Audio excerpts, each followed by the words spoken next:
नमस्कार दोस्तों, मैं आपको स्वागत करता हूं अपने इस नए YouTube चैनल पे जिसका नाम है धम्मपद। इस धम्मपद चैनल में हम आपको बताएंगे कि भगवान बुद्ध की जर्नी क्या है, भगवान बुद्ध की स्टोरी क्या है।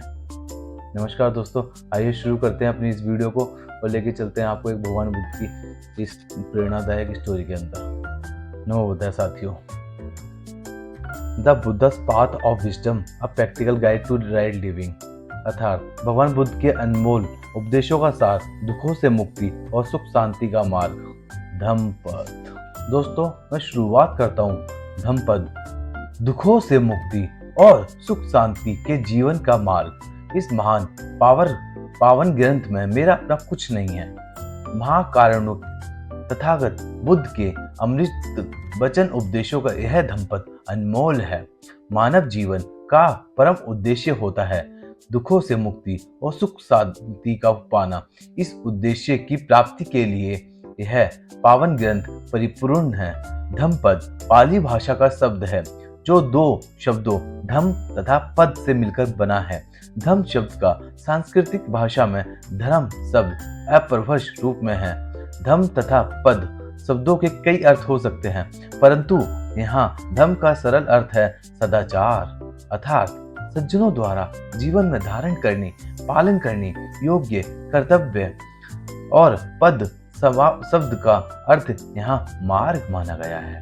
इस प्रकार धम्मपद का अर्थ होगा धम्म यानी शील, सदाचार, मोरलिटी, वर्च्यू का मार्ग। परंतु इस ग्रंथ में पद शब्द का एक दूसरा अर्थ भी माना गया है। वह अर्थ है किसी का कथन, वचन, शिक्षा, उपदेश या वाणी। इस ग्रंथ में धम्मपद का सरल अर्थ है भगवान बुद्ध के शील, सदाचार संबंधी उपदेश, वचन या वाणी। इस प्रकार धम्मपद का अर्थ है धम्म वचन या धम्म वाणी या धम्म देशना। आज से लगभग 2600 साल पहले भगवान बुद्ध ने बुद्धत्व प्राप्ति के बाद 45 साल तक मध्य देश भारत की आम बोलचाल की भाषा में बहुजन हिताय, बहुजन सुखाय, लोकानुकंपाय का जो संदेश और उपदेश दिया था वह त्रिपिटक के रूप में आज भी सुरक्षित है। तथागत चाहते थे कि उनका संदेश जनसाधारण तक पहुंचे।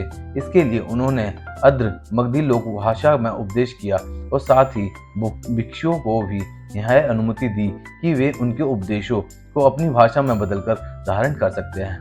बाद में इसी पाली भाषा में बुद्ध धम्म के पाली साहित्य की रचना हुई। हालांकि भगवान बुद्ध के समय लिखने की प्रथा प्रचलित थी, लेकिन बुद्ध ने स्वयं कोई ग्रंथ नहीं लिखा और न ही उनके शिष्यों द्वारा उनके जीवन काल में उनके उपदेशों को